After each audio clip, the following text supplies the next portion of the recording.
سیزن دا جمی مونږ سره د ګرمۍ په مقابله کې زیات ودونه دا په دې جمی کې کیږي نو خبره ده کیږي دی خدا الله او د رسول د احکاماتو پکې خیال ساتل پکار دي په دې ودونو کې خلق دا خیال ساتي چې کاکا خپه نشي بابا خپه نشي دغه زمونږ نیا خپه نشي اخوا زمونږ لالا خپه نشي دا ټول خبرې خلق ګوري د خلکو د خپکان خود دې خبره ته خیال پکار دی چې زمونږ نه الله خپه نشي او زمونږ نه رسول الله صلی الله علیه و آله وسلم خپه نشي په داسې طریقه باندې ودونه او رشته پکار دي چې هغه طریقه د هندوانو خو نه کنا هغه طریقه د دین د دشمنانو خو نه کنا هغه طریقه د رسم و رواج او د بدعات خو نه کنا سنه سنت او د رنگ پکار د صبغت الله پزان باندې د الله پاک هغه رنگ چه دی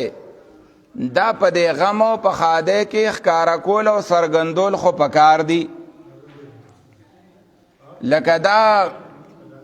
ودونه او دا رشته دا د ډېرې زمانې راسي کیږي او مونږ یې کوو ټول خلک یې کوي ټول قامونه یې کوي که هر قام په دنیا کې دی د هغې د ودونو د هغې د رشتو څه طریقې شته او په هغه طریقو باندې هغې هغه خپله خوشحالی مناوي او رشتې کوي ودونه کوي نو دا خبره صحیح ده خو د دې خبرې خیال پکې ساتل غواړي چې مونږ د پاره مخکې نقشه پرته ده نمونه پرته ده چې د الله نبی دا رشته څنګه مناو کړې وه د الله نبی د دې د مناولو کومه طریقه ښودلې وه صحابه کرامو دا ودونه کړي دا رشتې یې کړې وې نو د هغې د رشتو کومه طریقه وه دغه شانتې د دین مشرانو تابعینو د صحابه کرامو شاگردانو اغیم ودونه کړي دي د خپلو مشرانو نه د صحابه کرامو نه هغې د دې رشتو د دې ودونو چل زده کړی دی نو پکار دا دي چې مونږ هم هغې ته وګورو مخکې زمونږ نه ماډل شته نمونه شته او په هغه طریقه باندې نو چې مونږ سوچ وکړو نو نه د واده خاوند له هغه دعا ورځي کومه دعا چې هغه به ځان له کوي دروازې نه ولا هغه دعا ورځي چې کومه به هغه ځان له کوي د شپې دغه شانتې نه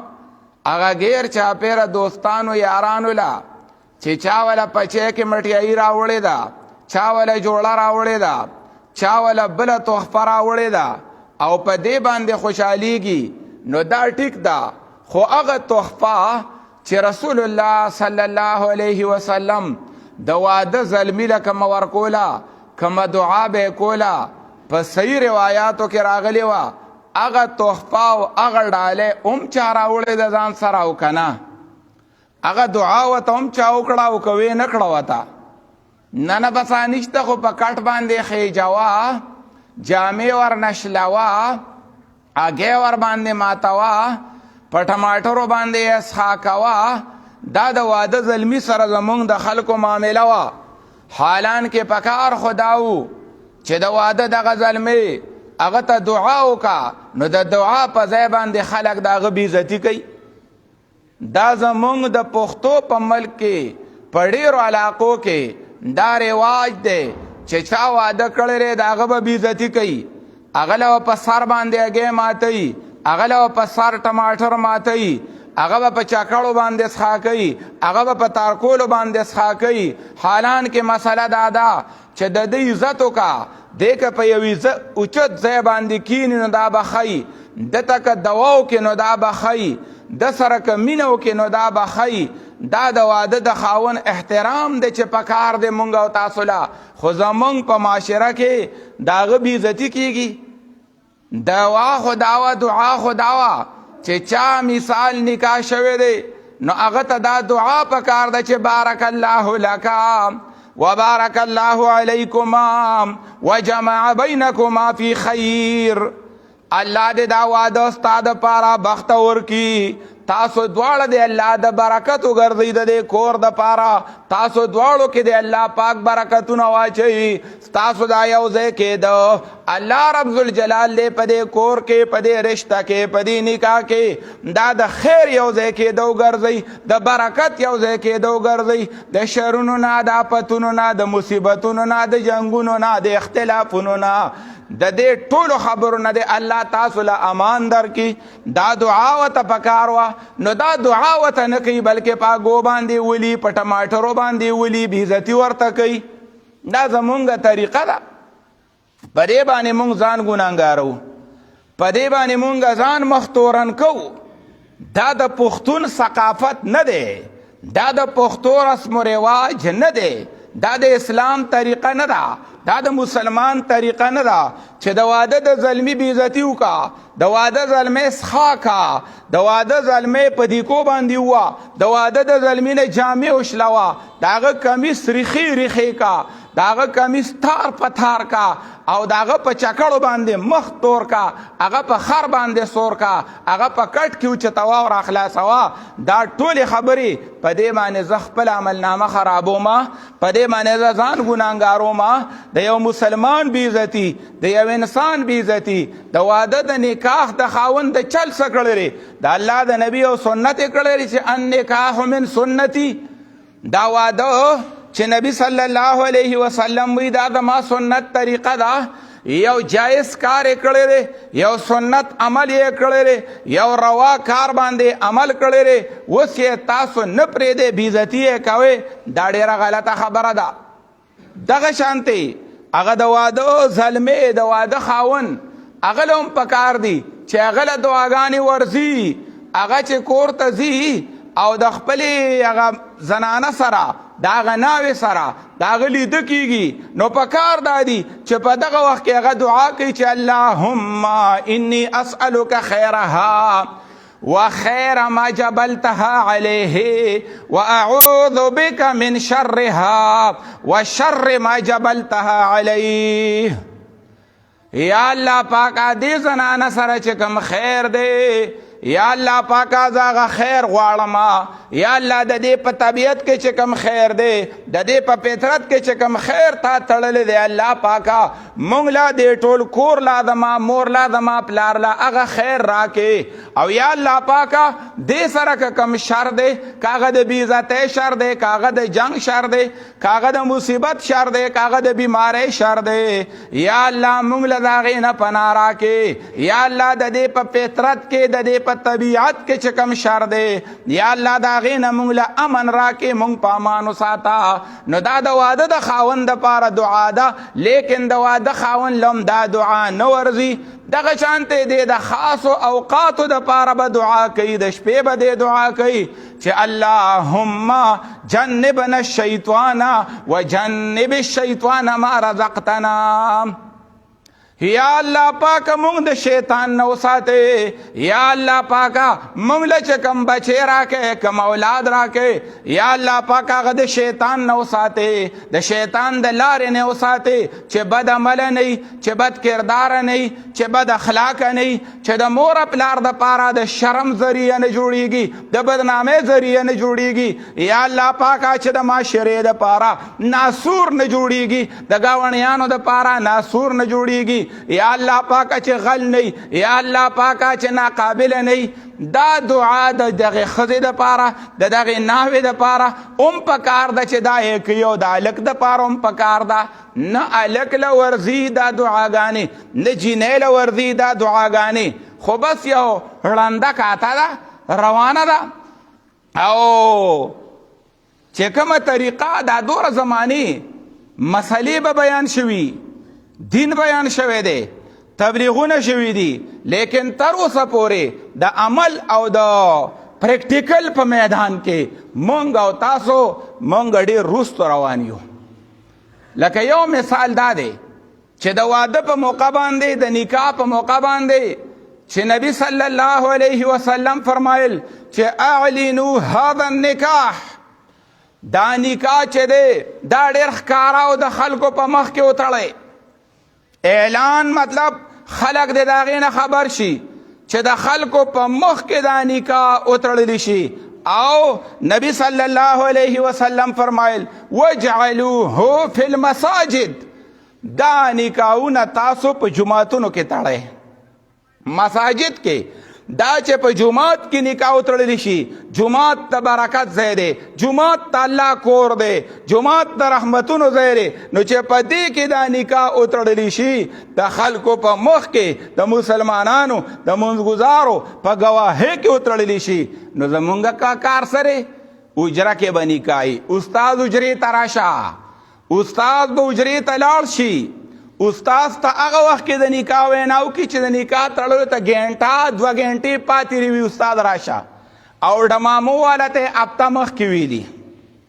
ډولکي مار ته کوي هغه ته یو هفته مخکې وینا کوي چې ته به راځې او ته به په زنانو کې ډولکې وایې. وایي د نرزیه زنانو ته به ډولکې وایي، د زنانو په منځ کې به بغیږي، ډولکي مار به پکې تاویږي را تاویږي. او استاد ته په دغه وخت باندې ووایي. او چې کله بیا په هغه حجره کې نکاح تړلی شي او هلته 15 تنه ناست دي، نو بیا وایي ځای راپاسه استاد دغه اپله کمرې ته به لاړ شو. په هغه حجره کې بیا ځان له یو خلوت خانه، یو وړه غوندې کمره، نو په هغه کمره کې به بیا نکاح تړلی شي. یلکه د سنت او د رسول الله صلی الله علیه وسلم د حدیث مبارک خلاف ته وکړو. یو د دا خلاف وکړو چې دا په جماعت کې تړل پکارو، نو اجرې ته دې وړو. بل د دا خلاف وکړو چې اعلنو د ګڼې په مخ کې تړل پکارو، نو د ګڼې نه دې وړو هغه هلته کوټ ته دې وړو، کوټې ته دې وړو، بیا داسې کوټې ته دې وړو چې هغې کې د کم نه کم خلک خاص کسان وي، راشه دا نور دا دی کینې. نو دا زمونږ د نکاحونو طریقې دي. دا تر اوسه پورې چې کم کار مونږ وایو چې واده، نو یقینو که په هغه واده کې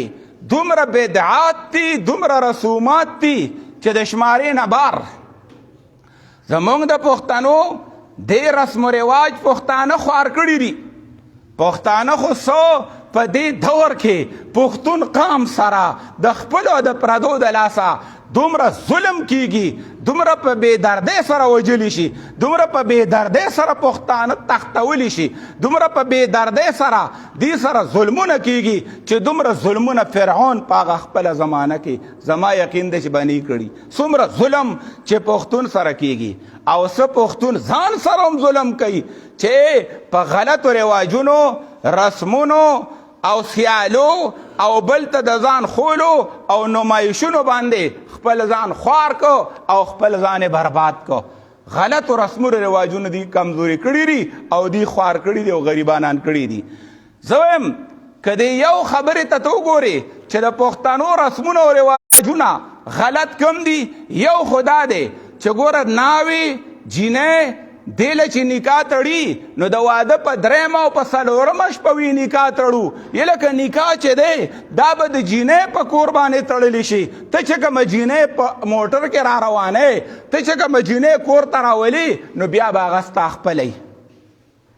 چې تا نکاح نه رې تړلې وله او پردی جینۍ دې راوسته. نکاح د جینۍ په کور باندې تړل پکاري. وه دویمه خبره داره چې په دې نکاح کې به د دې جینۍ خپل پلار موجود دی، بیدونی پلار، او هغه به وایي چې دا ما ورکړې ده، دا جینۍ زه ورکوم. مسله دا ده، نو پلار یې پټ شوي چېرته کې ناشنا د کاکا زوی، د ماما زوی، د لالا زوی یې راوستي او هغې کېنولي. نه وروره، پلار په کار دی چې د دې جینۍ پلار ناستي. که پلار یې نه نو تره دې کینی، که تره یې نه ماما دې کینی، خو قریب سے قریب رشتہ دار دا پلار حقدار دی چې دی به کینی. نو پلار نه او دا دینی رور دی. چېرته یو مخوري سړی یې کتلي وی دی دینی رور دی. او په پښتنو کې د دینی رور بیا دا طریقه ده چې ناوې له ډوډۍ کېږي، نو ډومبۍ ډوډۍ ول دینی رور کوي. او که دا چېرته مړه شوه نو کفن ول دینی رور علي. او دینی رور که چې ته مړ را مړ شو نو دا به وله بیا کفن علی دا به وله پړونه به وله دا رور علی دینی رور له یو لبه جوړه کړې ده یا لکه هر مسلمان د بل مسلمان دینی رور دی دا په حدیث پاک کې راغلی دي هر مسلمان د بل مسلمان دینی رور دی دا په قرآن پاک کې راغلی دي او دینی رور نه بیا پرده نه کوي تاره ته چا ویلو چې دا پکې دینی رور دی نه پلار به کینی لا نکاح الا بولین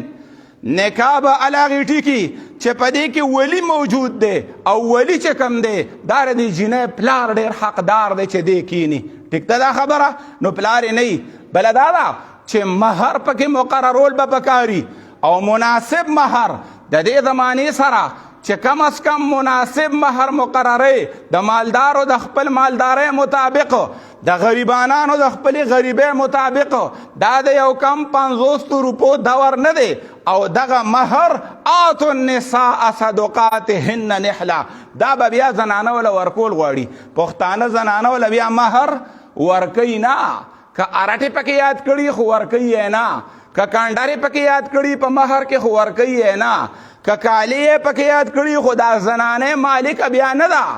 مالک دا سړی دی که دې بوساړه اخلي نو دا کالي ته خرڅوي که دې زوی بار لیږي نو دا کالي ته خرڅوي که دې چېرته غویې اخلي که دې چېرته مثال زوی له نوکري ګوري نو دا کالي دې خرڅوي د زنانه پکې بیا هېڅ اختیار نشته نه دا زنانه به د مهر مالک ای کني په دې به دا سړی دا خاوند به په دې ګناهګار او سخت به ګناهګاري پردې حق یې خوړلی دی او الله به یې معاف نه کړي که چېرې دې ښځې معاف نه کړو بله دا ده چې زمونږ په دې ملک کې داسې به کېږي چې نکاح تړلی شي لور مطلب ودیږي کویدن کېږي نو د جینۍ پلار به وایي ماله به دوره پیسې راکوئ په بعضې علاقو کې ډېرې پیسې اخیستې شي هغې ته ولور وایي ولور وغیره د لور په سر پیسې اخیستل لور خرڅول دا په دین اسلام کې ناروا دي دا حرام دي دا غلط کار دی په لکونو روپو باندې لور خرڅولو د لور په سر باندې ولور اخیستلو پیسې اخیستلو په دې بانه باندې چې زه به خلکو له دیګونه پخومه ماله خرچه راکه زه به خلکو له چرګان پخومه زه به خپلې ښځې راجمع کومه نو تا ته چا وی چې راجمع کوئ مې راجمع کوه که نه زما په پیسو باندې راجمع کوې دا پکې بل غلط کار دی په حدیث پاک کې چې راځي هغه حدیث چې حدیث قدسی دی چې الله پاک وایي د دریو تنو به ما سره مقابله یو رجل اعطا بی ثم غدر ثلاثه انا خصمهم درې تنه دي چې الله وی ما سره به مقابله زما مقابله ته ځان ټینګ کی یو هغه سړی چې زما په نوم رب وی قسم خوړلی دی لوز یې کړی دی او بیا هغه مات کړی دی هغه لوز هغه وعده او هغه قسم د هغې نه وروستو شوی دی یو هغه سړی بل هغه سړی دی پکې چې یو مزدور باندې مزدوري کړې ده او هغه مزدور له د خپلې مزدورۍ پیسې نه دي ورکړي هغه غریب ولا پوره مزدوري کړې ده او دغه له هغه خپله مزدوري ور نه کړه پوره ور نه کړه دریم هغه سړی باغ حرا فاکل ثمنه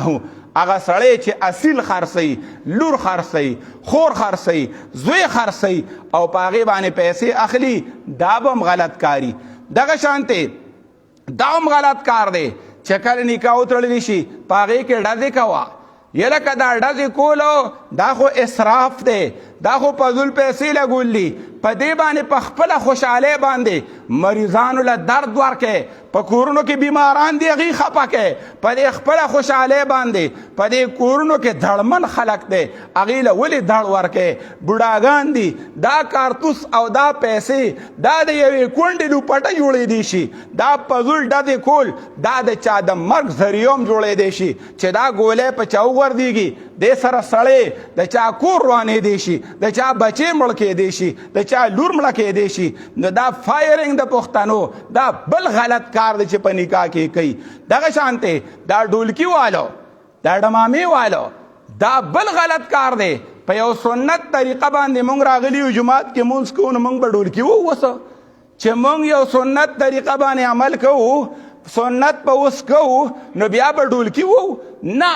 دا ډولکي والو دا بل غلط کار دی او په کار دا دی علماو لا دیندارو لا قاریانو لا حافظانو لا پکار دادي چې داسې خادی لا داسې واده لا چې په هغې کې ډولکي والي کېږي، چې په هغې کې باجي غږېږي، چې په هغې کې ډزې کېږي، چې په هغې کې خلکو له دړمن دردونه ورکېدی شي، چې داسې خادی ته حاضري نه کوي د دې دپاره چې نور خلک د هغې نه سبق والي، چې په دغه لار باندې بیا نور خلک نه ځي او د رب خاطر وکړئ. زه خو وایم چې موږ ته داسې خلکو ته د سره د دې ودونو وایم، ځکه چې کله پکې کولر ډبه وی، کله پکې خانک ډبه وی، کله پکې هلکان ګډوي. زه وایم دا دلتوب د پښتو په ملک کې دلتوب چې هلکان کور ته ځه او د جینکو په مخ کې ګډوه. پښتانه څه شو؟ غیرت کم خوا لاړو، ایمان کم خوا لاړو، هغه شرم او پرده کم خوا لاړه چې هلکان کور ته بوځه او هغه په کور کې د ښځو په مخ کې د واده خاوند پکې م ګډوه، اجیان پکې م ګډوه، دینداران پکې م ګډوه، د ګیرو خاوندان پکې م ګډوه. پښتو او د بل سړي کله کله به د شرم کار دا وشي، وی پلان کې پاس شوی دی دی به ګډېږي. هلکه ستا مور پاس شوی ره په کلاره کښېنه، پلان کې پاس شوی دی یې لکه دا ویډیو به ستا زوی ګوري، دا به ستا رور ګوري، دا به ستا ښځه ګوري، دا به ستا کشران ګوري او ته په پردي پاس کېدو را پاس کېدو کې ګډېږي او خلکو راته کیمرې نیولي دي. شرم وکړه، حیا وکړه. نو زه وایم دا ګډېده وغیره چې پکې کېږي په داسې خادو کې دې کې چې دینداره خلکو ته د سره ډوایم نو دا به ډېره ښه وي، ځکه چې هغه پیسې خو ملالې نه وي. پیسې یا خو پردی ځمکې والا پیسې دي، د لور خوري ساده پکې، د رشوتو پیسې دي، د سود پیسې دي، د ګاڼې پیسې دي، د غلا پیسې دي، د کمیشنو پیسې دي، د دو نمبرې پیسې دي، حرامې پیسې دي شرطه. او په هغې پیسو باندې زه وایم په حلاله پیسه چې د سړي نه خوله وځي، خوله او محنت ته کړی دی، په هغې باندې سړی په کویدن کې او یا په خادی کې 2 او 3 میخې لالولی شي چې ستانه په خوله وتېره او ستانه ته پې دړدېدلې قسم ډېره سړي نه مړې کېږي. دا خو دا دغه ایزي کم ایزي ګو والا مسله ده. نو دا پکې یو بل رواج دی، دغه شانتې بل پکې دا دی چې کله به جینۍ له پټوان وباسي، کله جینۍ سره یو کینی کله بل کینی او پټوګان والا وباسي. یلکه د دې جینۍ نه خو د ده پرده ده، دا خو د دې جینۍ رور نه دی، دا چې ته ورسره پټوان وباسې دی خو زوی نه دی، دی خو پلار نه دی، دی خو تره ماما نه دی، دی خو خاوند نه دی. یو وسره کینی بل وسره کینی، ویده په واده کې تاوان ډېر کړی دی، اناوې سنبال کړي ناسته را، لاسونه یې سره دي، مخې له پوډرو ډک دی، د ملکو کالي مخ ته پراته دي او غړانګې ښکاري او شادولاري سره یې پوټو ویسته او شادولا وي دا یو پکې ناوې ده. د شرم خبره ده، په پښتو کې دا شته، اسلام پرېږده. د پښتو د غیرت په کتابونو کې دا شته. موږ خو هغه مشران سړي لیدلي وو چې د هغه مشرانو غیرتمندو د هغوی په مخ کې چې تزوی به نسوار نه راغسته، چرې نه د هغه مشرانو په مخ کې به زوی چېرته سر سنت ته او ګیرې کې اټکټکولو ته نشه کېناستی. اوس د دې مشرانو په مخ کې اوس دا ځوامن دی کله ګډېږي او کله سکي او کله سکي. عجیبه کار دی او ناوې له پټوان وباسي. ناوې هم کله ورته کږه شي، کله ورته نیغه شي، کله ورته چیته شي، کله ورته دنګه شي، کله ورته کمتره شي، کله ورته راغونډه شي. دا کار دا غلط کار دی، دا بې پښتو کار دی. دغه شانتې بل کار دا دی چې سمې به نه او په قرض او په سود به پیسې رالي او ډېر سامان به کوي د جینۍ دپاره. دا شرم بیټ دی، لکه شرم بیټ ته څه حاجت دی؟ په ساده کټ تښتي له کوره چې سمې دې نشته. ټیک ده چې سمې دې شته، هر څه وله وکړه، خو چې سمې دې نشته، چې دا سینګار میز دی او دا جالډولی ده او دا پلانکیشن کورسۍ سیټ او دا د مثال د سټیډو سیټ دی او دا د پیتلو سیټ دی او دا چاینا سیټ دی او دا د ټیکرو سیټ دی او دا پلانکی سیټ دی او دا ډینګې سیټ دی. په سود باندې پیسې رالي او دا غلط کار دی. دا جهیز ټیک ته ستا بچی ده، ستا حلالې پیسې دي چې څوره ورکولی شي دا وله ورکه ولګوه، منم دی. خو په سود او په غلا باندې په ګاڼه باندې پیسې راغستل او په ځان باندې د سیالۍ لپاره دا قرضونه خېجول دا غلط کار دی. دغه شانتې وروره بله دا ده چې ناوې ده په دې ملک کې یو بل رواج د بابا خبر ته نه ناوې د سنبالولو دپاره بیوټي پارلر له بوځي. هغه بیوټي پارلر چې هغه په ګنټه دوه خواري وکړي په ناوې باندې، نو که تورې نو سپینې کي ولا، که سترګې تورې نو شنې یې کي ولا،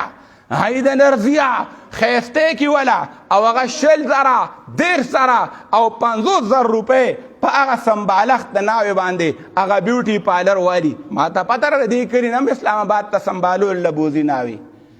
د دې کلي نه مردان ته هم بوځي سنبالولو له ناوې، بیوټي پارلر له بوځي. نو دا په ذوالخرچي نه ده، زه وایم دا په ذوالخرچي دا د یو غریب لا، یو یتیم لا، یو کونډې لا، یو خوار لا ورکړه د الله د رضا دپاره چې دا ته د نمایش دپاره د نوم دپاره بیوټي پارلر نه دا ناوې بوځې، که مې پیسې ورباندې لګې دغې پیسې باندې یقین وکړه په 200 په 300 روپۍ باندې دوره اوړه کېږي، د دې د غریب دپاره د یو شپږتورو د اوړو انتظام پې نشي کولی. دا بیوټي پارلر دا بل ناروا. دغه شانتې چې کله ناوې واده شي نو دی وله بیا د خپل کور ده د ناوې د کوره 15 ورځې 6 ورځې 3 ورځې وله ډوډۍ لیږي، سار چای وله وړي او چرګانو. مطلب یې دا وي چې ګورې مونږ کره ډوډۍ ډېره وه خو دا تاسو له مونږ هسې درکړې را، دوی ورپسې را دې ځای نه دا ډوډۍ ورپسې له لیږی. دا دین کې شته چې ته ورپسې بیا د سارې چای د غرمې ډوډۍ د ماښام ډوډۍ دوره یو ډوډۍ د یو تن نه د 8 تنو کېږي، ته به د ارټ کې اشار دی هغې له ډوډۍ وړي دوره خوراک یې ورپسې. دا ولې یو اشاره ورکوي، اشاره چې ګنې مونږ کره ډېره ډوډۍ وه دا، او هغه ناوې باندې دا خلک په لومبۍ ورځ باندې بیا پراټې پخي را پخي او کورونو کې ویښي چې مونږ داسې ناوې راوستې را چې بالکل د پراټو چل وله ورځي. هغې هم خلکو ته دا ښیي چې داسې یو ناوې مونږ را واده کړې ده چې د خوږو پراټو د پخولو چل وله ورځي. دا رسمونه رواجونه نه دي. دغه شانتې بلو یو رواج دا دی چې کله جینۍ د دې کور نه روانوي نو پردي سړي به راشي ورپسې، دې پسې خو خپل خاوند چې راشي دا ټیک دی، دې سره خو خپل پلار چې روان شي نو دا ټیک دی، دې سره خو خپل رور چې روان شي نو دا ټیک دی، دې سره خو د خپل کور نه مور چې روانه شي نو دا ټیک دی. نو پردي د الک د تره زوی د ماما زوی روره لیور او پلانکې به راشي، دا پردي سڼګان دی کور ته ولې راله، دا پردي سڼګان دی ناوې پسې دې کور ته ولې راله. دا زه وایم زه په غم کې دې هم نه منم چې زما د کوره جنازه وځي، نو په کار دا دي چې دې جنازې پسې د اوچتولو دپاره ړومبي هغه کسان راشي چې د دې سړي رونه دی هغه دې راشي، که د دې سړي زامن دی هغه دې راشي، که د دې سړي نږدې نه نږدې رشته دار دي د کټ د جنازې د اوچتولو دپاره سیوایي کسان دی د جنازې دې کور ته نه ځي، دا اجازت نشته. نټ الاوډ په دین کې اسلام کې دا الاوډ نه دي. نږدې نه نږدې ها یو سړی زمانه ما یو پلار دی پلار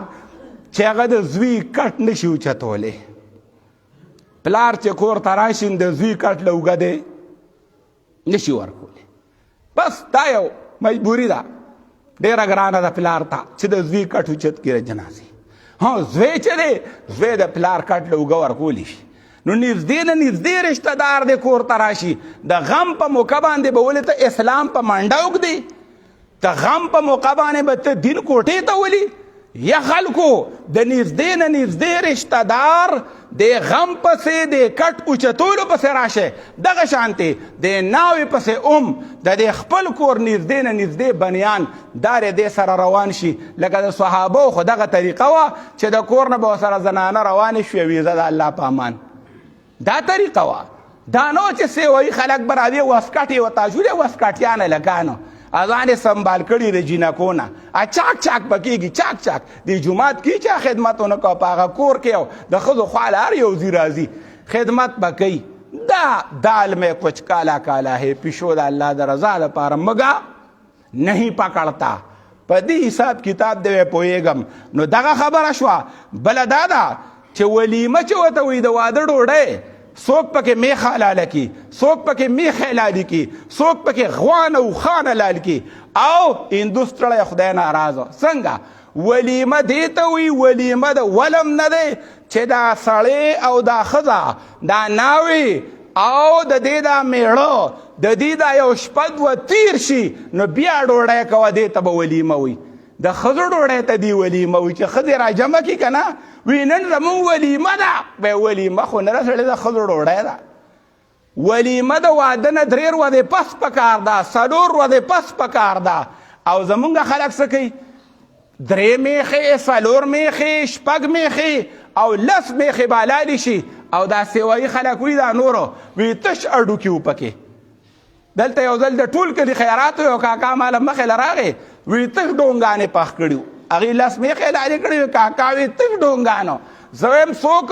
دا په ساده طریقه پکار ده دا په اسانه طریقه باندې پکار ده او دا الغې دا ولیمه او دا ډوډۍ پکار ده چې د واده 2-3 ورځې وشي عبدالرحمن رضی الله تعالی عنه نوم یې دی صحابي دی هغه صحابي دی چې په دنیا کې په د الله نبي د جنت زیری کړی چې عبدالرحمن فی الجنه هغه صحابي راغی د واده یو څو ورځې شوې وې نبي علیه الصلاة والسلام ته پته ولګېده عبدالرحمن واده دی کړی دی هغه وی او چې سرودې مخکې مې واده کړی دی پیغمبر صلی الله علیه وسلم ورته وفرمایل اولم ولو بشاتن ولیمه وکړه اگر چې یو بیزی خیر دی بیزه حلاله که خو ولیمه وکړه د واده نه سرودې وروستو خبره وه نه دا چا کړي دي تر اوسه پورې د پښتونخوا په پښتونستان کې چې ګنې د واده نه 2-3 ورځې وروستو چا ځان نه دی پوه کړی چې دا ولیمه ده خو هسې بس میخې حلاله وه ډونګان مونګانو او پړیمان مړیمانو په سړو باندې خوروه کاترې ماترې بله ورځ د ښځو ډوډۍ له پرېږده هغې ته ولیمه وایه او پرچ کې کېده او بیا به یې 8 ورځې پس خورې راخورې غریبانان ترې نه شړه عجزان ترې نه شړه ګاونډیان ترې نه شړه ماشومان ترې نه شړه او غټان ولا راغواړه د الله نبی فرمایل شر الطعام طعام الولیمه د واده ناکاره ډوډۍ هغه ډوډۍ ده چې یدعا الیها الاغنیا مالدار پسې خو کاټ ځي چې راشه د اعتبار ورته دی وي ته بر اتوار پر ورځ باندې میلمه یې دا ټول خلک داسې کوي قسمه قسم کارډونه دا کاټ چاپ کول هم اسراف دی فضول خرچي ده دا هم فضول کار دی کاټ پکې هم نشته نو هغه به د اتوار پر ورځ باندې راځي او عام خلک چې کم دله قبر کني کم دله په قبر خور اړی کم دله کټ له اوږه ورکوي کم دی په غم خادی کې پکارېږي نو هغه به په لومبۍ ورځ باندې بټې خوري ځي به او هغه چې کم دغه دا زمونږ طریقې دي د پښتو دا غلط رسمونه رواجونه نو ولیمه هغې ته وایي بله دا ده چې څومره ساده یې کولی شي نو دومره ساده پکار ده د الله نبي فرمایل النکاح اعظم برکه په نکاح کې لوی برکت دا دی چې ایسره مؤونه چې دا واده دا په اسانه باندې وکړي بغیر د ډب ډوب نه ډېر نمایش ډېر کلي پې ونه لکي ډېر چم پې ونه لکي بس تاسو د کوڅې دغه خلک دی هغې به یو بیزه وخوري یو سخی دې وخوري په اسانه طریقه باندې چې وشي دا نبي علیه الصلاة والسلام وی په دې کې ډېر برکت دی او خپل د لور واده د دې نه لوی واده د دې نه اوچت واده د دې نه بهترین واده د دې نه برکت والا واده په دې مخ د ځمکه د هغې نه پس نه دی شوی ځکه دا د حضرت محمد صلی الله علیه و آله وسلم د لور واده نو هغې سره څنګه واده و د هغې جهزه رسول الله صلی الله علیه وسلم فاطمه نبی علیہ الصلوۃ والسلام خپل لور له سامان کړی د خپل کور نه روانېږي دا سامان علما وایي چې د علی رضی الله تعالی عنه په پیسو باندې کړی دا نبی علیہ الصلوۃ والسلام خپل بچی له کړی نو فی خمیل وقربة ووسادة 3 څیزونه دي یو څادر دی یو بالښتګی دی او یو مشکي زره د اوبو لوښی دی دا د دواړو جهانو د سردار د بچی واده دی او اوس زمونږ خلک وي ټرک راولېږي خو 2 ټرکونه راولېږي سامان پسې 2 ټرکونه یا 3 راولېږي خو بیا ورته هلته وایي دا سامان چې د ټرک کې اچوئ که نه نو شاته غاړې ته زور کوئ شاته غاړې ته ډالۍ غاړې ته مخکې 2 سې ټرک خالي لکه ټول به زمونږ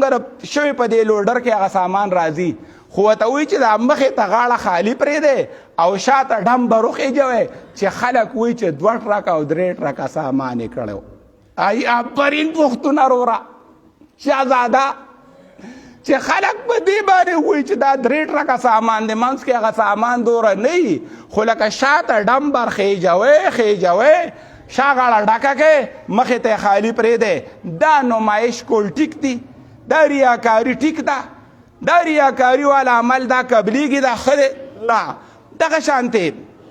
د نبي صلی الله علیه وسلم د سنتو مطابق چې واده یي نو هغه بدروني. په واده کې دا راته ووایه چې دغه ورځ باندې دا زنانه مونځ کوي که نه کوي؟ د واده په دې ورځ چې د کور کې د 800 ښځې راجمع شوي دي، نو تا خو ورله د ډونګو انتظام او د مجموع انتظام او د خوراک د درو انتظام کړی دی، خو د مانځه دپاره په دې کور کې یو لوټه ده، یو غسلخانه ده، نو د مونځ به څنګه چلي؟ دا ناوې 2-3 ورځې مونځ کوي. ځکه هغې خو داسې په نوکونه شی لګولی دی چې هغې نه خو لاندې لمدېږي هم نه، نو چې نه لوندېږي د دې مونځ به کېږي، دا بلا څنګه چلي؟ باریکاتو ته به کوزېږي. دا باریکات نه دي، دا څرګندې خبرې دي، ښکاره خبرې دي چې دا دې کوم میک اپ کړي دي او کوم لاسې، نو هغه به په هغې ورځ باندې ستا په خیال په خدای یقین وکړه ماسپښین د مازدیګر یا د ماښام مونځ به دا ناوې وکړي، اذان له میک اپ خرابوي چې اشهد ان لا اله الا الله، مخ به وینځي که په تیمم به مونځ کړي، ما هم پوه کړې که نه خیر دی. که تاسو ته څه حل معلومي نو ما ورباندې پوه کړئ چې دا څنګه چل دی. دغه شانتې بله طریقه دا ده چې کله ډولۍ روانه شي نو دا لوپر لپنګې به هغه موټر پسې منډه وي، مټیایي ده، مټیایي نه را دی ناوې پسې منډه وي، دغې مټیایي په ډاکه اغستې لیدلی و زامن. مټیایي صحیح دا سره شرم کار دی. یو ډبې دی او هغه ناوې سره وي پروت دی، اول دا ډبې ورسره ږدی سله. دا قرآن کې راغلي چې د ناوې سره ډبې مټیایي کېدی، که دا حدیث کې راغلی که دا صحابي چېرته ویلي دي، که دې کې ثواب دی چېرته چې دا مټیایي راغستې ده او هغې پسې بیا خلک منډې وي، ګاډي پکې جنګېږي، اکسیډنټونه پکې کېږي، هلکان پکې مري، قسمه قسم حادثات پکې کېږي، لیکن هغه مټیایي یو وي ما راواغسته، بل وي ما راواغسته. زه وایم دا زما ناوې ده، مثال دا زما ښځه ده، دا زما لور ده، ته څوک یې د پلیس ځیه چې ته زما لور ته ترخ ته لاسه چې دا دی کې یو ځل یو ناوې له دا ترخ شلولی و، مټیایي ته راغسته یې به کلکه نیولې وم، دا ساښې وله شلولی و. آفرین شهزادګانو، دا شته په دین کې؟ دا غلط. دغه شانتې کله وایي چې روانۍ یې نه وي د قرآن د لاندې تېره شه ناوې، قرآن والا ورکي، کله بېودسه قرآن وسرئ، کله یې د قرآن د لاندې تېروي.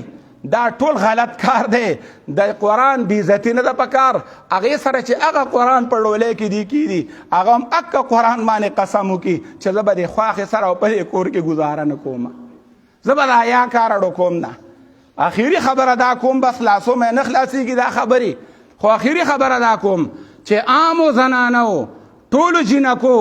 دا خبره کان کل کر ووره چې نبی علیہ الصلوۃ والسلام فرمایلی و چې کم نکاح کې گواهان نه، کم نکاح کې ستا پلار، ستا ترو، ستا رشتہ داران نه او د هغې شاهدي نه، دا ګورې زنا ده او دا بدکاري ده. په خپل حساب کتاب باندې ځان له رشتې مه کوئ. د مور پلار سره صلاح، د ترونو ماماګانو سره صلاح، چې کوم په صلاح باندې په مشوره باندې واده وشي هغه د خیر او د برکت دی. لا نکاح الا بولین، نکاح به هغې ټکي چې په هغې کې ولی دی، دا ولی به ستا پلاري، دا ولی به ستا ترۍ، دا ولی به ستا قریب ترین رشته داري په خپل سمي باندې چې ته وایې چې په عدالتونو کې به نکاح تړمه، هغه دی به یې تړمه. یاد ساته جینۍ ګورې کمکله به شي، جذباتي فیصله دې وکړه، ستا به په هغه کور کې ټول عمر عزت نه وي په کم کور کې چې ته لاړې.